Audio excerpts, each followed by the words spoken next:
So much stuff to get into. Mitch Lawrence, longtime NBA writer, SiriusXM NBA radio. He's been joining us each Monday to kind of look back at the episodes. And this one kind of cleaned it all up or ended it. But I don't know if it cleaned it all up because there's always the what if. What if they got back together? Was it the right time to break this team up? There was a lot of questions that, Jerry Krause had his unpublished memoirs out there, and he had kind of answered a lot of these questions. He said, look, Rodman was kind of done. Luke Longley was breaking down. A lot of this wasn't going to be able to be the way that it was. So Mitch Lawrence, SiriusXM NBA Radio, joins us now on the Boardwalk Honda Hotline. You lived that time. You were covering the league very closely then. Would the Bulls returning been able to even, if they brought back that team, would they beat those Spurs in 99? Well, Mike and Hunter, I always think that the Bulls would have won with Michael Jordan because I had such faith in him. He had been such a, you're talking about it coming back as a six-time champion with all that championship DNA, the experience of that. Now, against the Spurs, a lot of people think with the Bulls being older, it would have been tougher in a 50-game season. But I'll tell you this. I think the Bulls would have viewed the 50-game season as let's just get into the playoffs, not worry about the record, and we can win anywhere at any time, meaning on the road, even if you're starting the first round out on the road, and they would have figured out a way. So I always think that it's now very interesting to see that Michael Jordan can't accept the fact that they didn't give him that chance. I'm amazed. I mean, why didn't he talk to Jerry Reinsdorf throughout that season about coming back? I know he was mentally and physically exhausted. I keep hearing that. Great. But I think that he should have done that. He should have made his case saying, hey, we got to come back. You got to allow us to lose. Give us that right to lose. And, of course, we'll never know. So the ending was, I think, very, very compelling because of that. And as you heard, Jerry Reinsdorf didn't want to spend the money. He did it from a business standpoint. But as you know also, this guy's, he's the owner of the White Sox. And he said when the White Sox won their one World Series title, that was bigger for him than the 6 Bulls champions. So if the Bulls were a major league baseball team with Michael Jordan and they want to come back for one more year, guaranteed they would have been back. Yeah, and, at the end there where Jordan basically says, I would have came back, if we came back, Pip, he would have came back too. Pip was a big part of whether or not that thing could have moved forward, and he was obviously back there the next year without Jordan, so but the whole Rodman thing, too. Rodman just they thought he was out of gas, basically, right? Well, not off the court he wasn't. He never ran out. Yeah, so they're look, but that's the consideration. If you're just saying, you have to give the champion the right to be knocked out or not to come back. It's all these. Look at the teams that the Bulls beat, and look at the teams that Detroit beat Boston, and then Detroit got beat by Chicago. Sometimes the warrior wants to be carried out on a shield, and that's what Michael Jordan won. He never got that chance. Now Reggie had said in his mind he thought they were the better team at Nonsense. that time. Did you agree with Reggie? No. As a matter of fact, that whole narrative that the Bulls were vulnerable. First of all, you could say that the Bulls you could question, look, they're staggering to the finish line. You have to have a team that you could say this team can beat them because they have a team that's better than them, and they have a player who in the clutch will be better than Michael Jordan. Sorry, Reg, you're not that guy. Up to that point, you got to remember the history of the league. Up to that point, the teams that won titles usually had, not always, but usually had, almost always had, I'll even say, maybe the best player or an MVP caliber player. Who on the Pacers was an MVP caliber player? Right. Not even Reggie Miller. No, not even Reggie. And to sit there and hear Jalen Rose, and I know Jalen Rose he's a good guy, does a lot of talking, and Reggie Miller talk about, we had a team, we thought we could beat them, and Jalen Rose is like, we had this guy and that guy. Yeah, you had Rick Smits and the Davis boys and Mark Jackson. Okay, keep going. And we had our one Hall of Famer. Well, the Bulls are coming at you with 3 Hall of Famers and the greatest player of all time. So what are you talking about? And then, and I covered that whole series, Game 7, when they, down the stretch, couldn't do anything right against the Bulls, like Jalen Rose confessed, it was like a JV team. We didn't know what we were doing. And I think it was Reggie who said, Bulls, championship pedigree, the experience and their DNA. Yeah, I never thought for once the Pacers had that shot. Now, Utah, when they played them, I thought they had a little bit of a shot because they had Malone and Stockton, but even still, they weren't beating Michael Jordan and Scottie Pippen. I could sense you're fired up a little bit about this, which is awesome. Now, I don't want to play devil's advocate because I do agree with you that the Bulls were a better team, but I feel you got to give some credit to the Pacers for pushing it to 7. For what? Listen, let me tell you something. Larry Bird's hearts. I mean, Larry Bird, he knows better than anybody. You have to have players at the top of the sport to win an NBA title back then, like Larry Bird was with the Celtics, with guys like McHale and Parrish, top 50 players of all time, like the teams. I mean, he had to beat to win the title. He had to beat teams like Magic Johnson and Kareem Abdul-Jabbar and James Worthy. His Indiana team wasn't anything. They're not even in the same league. Of course, Larry Bird's going to say, "I thought we had a chance." He was coaching them, but I don't buy that one bit. And Indiana, they got to one finals. And the Lakers took care of them pretty easily. And, if they were so great, how come they didn't get out of the East more times after Michael Jordan was gone? Yeah, so I'm not buying it. And you know what, though? Here's what it did, guys. It tried to give you more suspense to this documentary. Here's the only problem. Those of us who were there and lived it and were around it, we're like, this is a creation. This is fiction. The Pacers weren't that good. We're talking with Mitch Lawrence. They're a good team. They're not a great team. Yeah, no, they were just a solid, very good. They were a very good team. Very good team. Now, the Utah Jazz, they were probably better than a very good team, and obviously kept falling short. They're one of the teams that kind of got blocked by the whole Jordan era. But one of the big stories last night was what happened in Utah, and I saw you tweeting away. Number one, why would you order pizza in Utah? Apparently, that was the only thing that was open for him to get. But then don't eat. But take us back through that series and how real it was that it felt that maybe this could be the time that Utah knocked them off. I still had my doubts about Utah, and I'm going to tell you why. If you look at the history of that franchise, from 92, 93, 94, 95, 96, and they make it in 97. You go 92 to 95, this 96, they had 3 times they were in the Western Conference Finals, never got out, okay? And they lost to teams like Seattle in 96, and they lost to the eventual champion Rockets in 94, Portland in 92. They were getting beat by better teams. But some of those teams, 2 of those teams didn't win the finals. In the years in between, it'd be 93, 95, they lost in the first round. They had a 60-win team in 95 that lost to a 47-win Rocket team. They lost Game 5 on their home court in the first round. A 60-win team, the number 1 winning team in the history of the franchise. That was their history. They were a team that not always, but looked like Stockton and Karl Malone are great regular season players, but what's the deal in the playoffs? They're underachieving. They got problems. Okay, so they finally make it in 97. I never voted for Karl Malone for MVP. Karl Malone's a great guy. I've known Karl Malone for years. When Dallas had a chance to draft him in 1985 with the 8th pick, and he wanted desperately to play in Dallas, Mavericks passed over for him for Detlef Schrempf. So I always knew Karl Malone from talking to him from over the years when he came out of Louisiana Tech. When he gets named MVP, and I'm telling you, I never voted for him, voted for Michael. You heard Michael last night say, okay, show me. You think this guy – that's all you need to give Mike. And then, of course, the unbelievable game where he's either food poisoning, the flu, whatever happened. And he just basically – he went from dead man walking to, I'm going to carry this team to this win. It's amazing. And I tweeted about this today too. Utah in 2 years gets to the finals. They have the Michael Jordan flu game. And then in Game 6, the next year in 98, they have Scottie Pippen, who's going back to the locker room to get his back worked on during this game. 2 games on their home floor, and they lost both games. Yeah. What does that tell you? Crazy. What does that tell you about that's Carl pretty and John? incredible.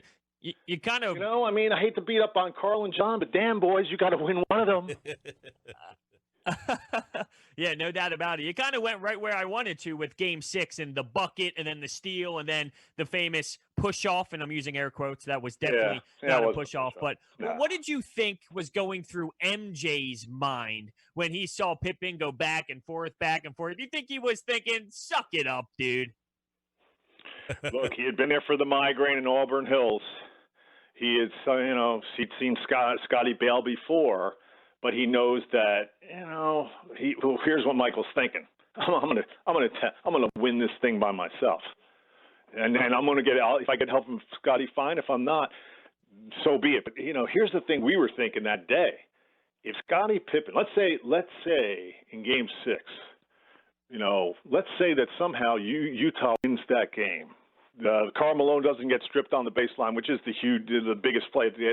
Let's say, because they had a 1-point lead, let's say Utah actually wins that game. Here's what we were thinking. What the hell are the Bulls going to do in Game 7? Scottie Pippen probably won't play. Scottie Pippen's back was that messed up. I don't know if he would have played Game 7. That was definitely in doubt. They had to win that. If they're not winning that day, then that's a real jump ball, and anything goes in Game 7 because maybe he doesn't play. So that was a compelling series, another tough one for Utah. But look, guys, even when you're John Stockton and Karl Malone, you're two guys who were the top, voted top 50 players of all time in 1996, and Karl's one of the great all-time leading scorers. We know what John has done, and the great story, guys, is both these guys come from nowhere in terms of their little, Gonzaga for John, Louisiana Tech for Karl, and they make themselves into these all-time players. That's not enough when you're going against Michael Jordan, Scottie Pippen, and let's not forget, Dennis Rodman at that point was an absolute monster. I mean, his wars with Karl Malone were legendary. Yeah. Give us some, you're covering the league back at that time, obviously, when Jordan's at the pinnacle here. What was it about him that when you covered that team that you knew that Jordan was going to be clutch in the biggest moments? What was it about covering him and seeing him over and over that you just knew that he was going to get it done? He had an incredible will. Last night Mark Vance was a great writer. I'd known him a long time. He's talking about, Jordan, he had more talent and athleticism and competitiveness, but it's in the moment stuff. I'm not buying any of that. Here's what Michael did. Michael basically was you talk about it's just the will to win. He had more of that. Besides the unbelievable talent, and we're talking about two-way talent. You saw it in the last moments of that Game 6 when he comes up with the clutch steal.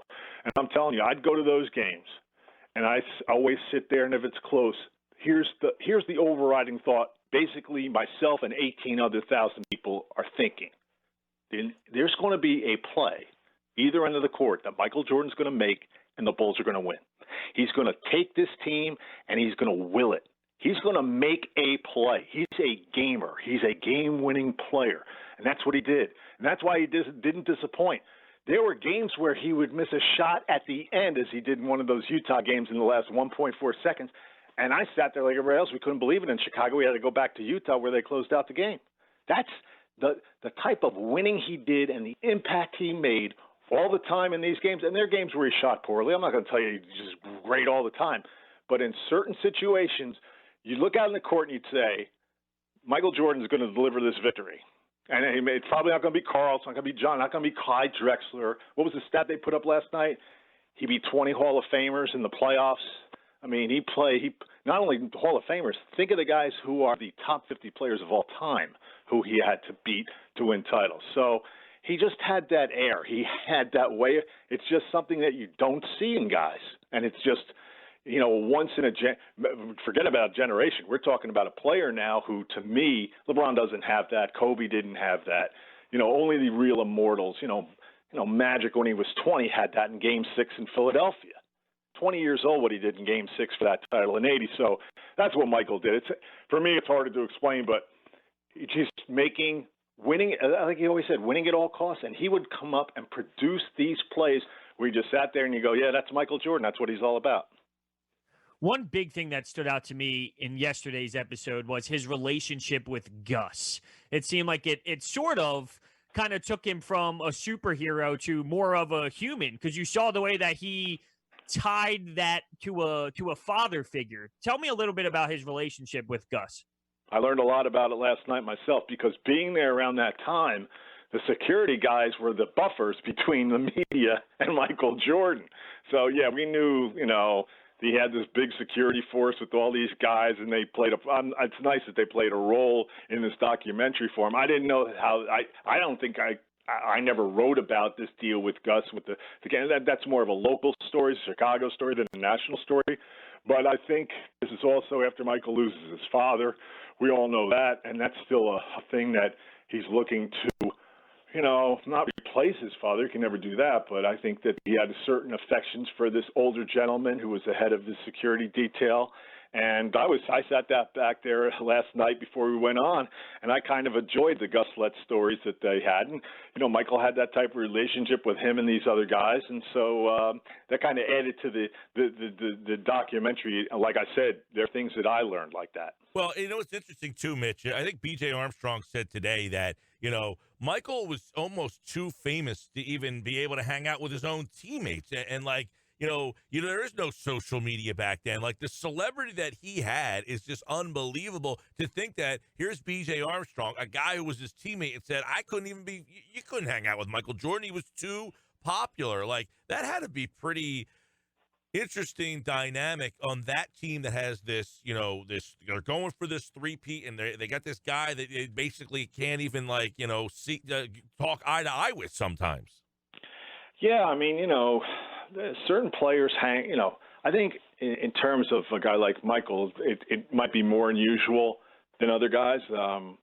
But I didn't, back then we weren't caught up with who's hanging out with who, believe it or not. That wasn't a big deal for writers and for people who were looking at the sport and covering the sport back then. We were just transfixed by the stuff that Michael Jordan was doing on the court and always thinking about, especially late, how many more years is he going to do this? It's a second three-peat.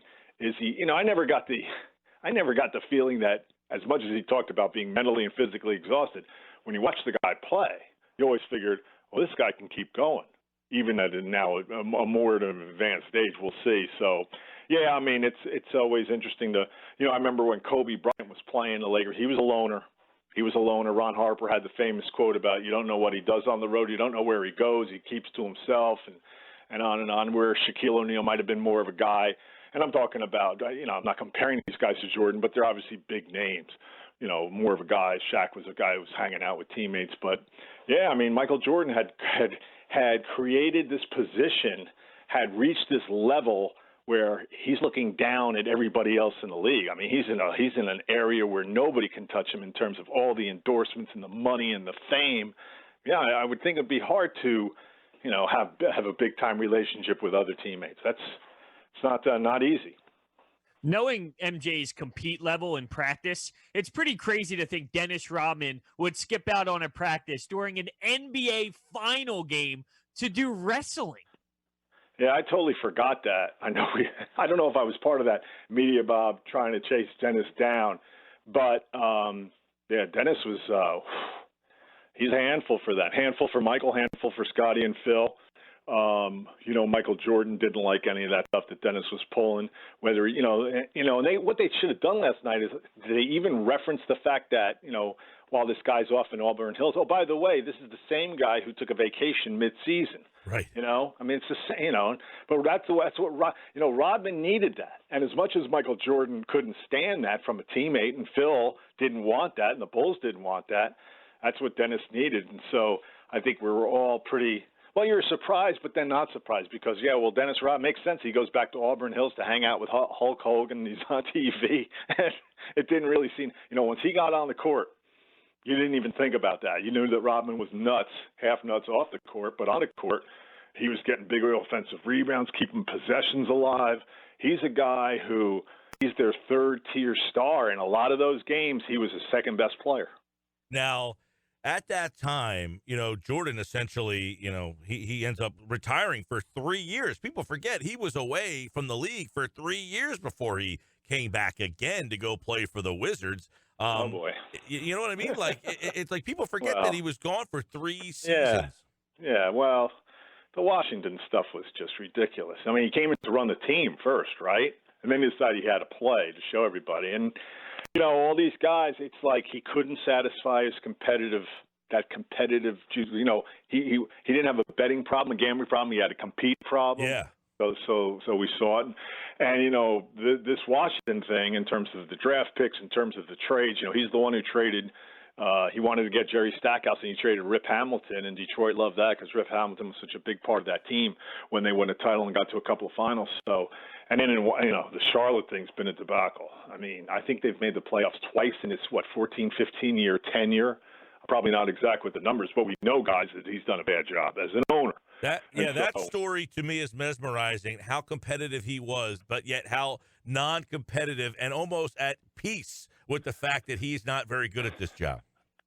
It's weird because he's never really talked about, how hands-on he is in Charlotte, what kind of power he has out there in terms of telling people, I want this person taken and that person taken. So it looks like there have been other GMs who's worked for him who've made, most recently I forgot who they picked. Was it Malik Monk over Donovan Mitchell? A lot of people made that mistake too. But yeah, Michael is very, very private in Charlotte, and he doesn't. I remember they just hosted the All-Star game a couple of years ago, and he finally had a sit down with the media, and his handlers told the press before the questioning, don't ask him anything about the Hornets, just talk to him about the All-Star weekend. And that's a disservice to his ticket holders. He's got to keep that in mind. And I do some radio, I'll come on as a guest for some guys down in Charlotte that I've known over the years on radio. And the Charlotte fans are, they love Michael Jordan from North Carolina, and Michael Jordan for what he did in representing Wilmington and all that. But when you ask typical fans down there about Michael Jordan, the owner of the Hornets, if these people are like, they're angry and they're upset and they're like, what the hell's Michael Jordan doing? But here's the thing, guys, you got to remember this. We might have talked about this early on. When Michael Jordan was a player, his instincts about trades that Jerry Krause made were basically all wrong. He didn't want Charles Oakley traded for Bill Cartwright. He thought he had no use for Bill Cartwright when they traded for Bill Cartwright because they knew that Bill Cartwright could guard Patrick Ewing in the playoffs for him. He wanted them to take Joe Wolf out of North Carolina, who's a good college player, instead of Horace Grant, who turned out to be a key player of their first 3P teams, and on and on and on. There are other personnel moves. So, just because you're a great player doesn't mean you know what you're doing when it comes to identifying talent. That's why a guy like Jerry West has been at the top of his sport in all those things when it comes to talent evaluation and playing, that he's a rarity. Jerry West can identify he can identify talent, who's going to be great, who's going to be bad, besides putting together a Hall of Fame career on the court. He's Mitch Lawrence, SiriusXM NBA Radio, and, of course, at Mitch_Lawrence on Twitter. As I wish they would have done 1 hour for 10 weeks. That's what I would have liked. You know what? That's a great point, and I totally agree with that. Other people who happen to live in my house disagree. They thought that 10 weeks would have been too much.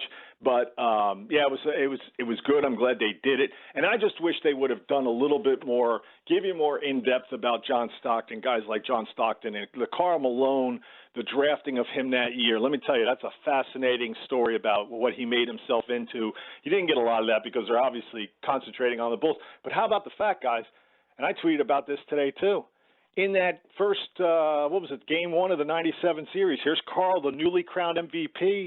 Game's tied, last seconds, he goes to the line, and Scottie Pippen walks up to him and says, the mailman doesn't deliver on Sunday. And Karl bricked both the free throws. Bulls come down. Michael Jordan wins the game at the buzzer.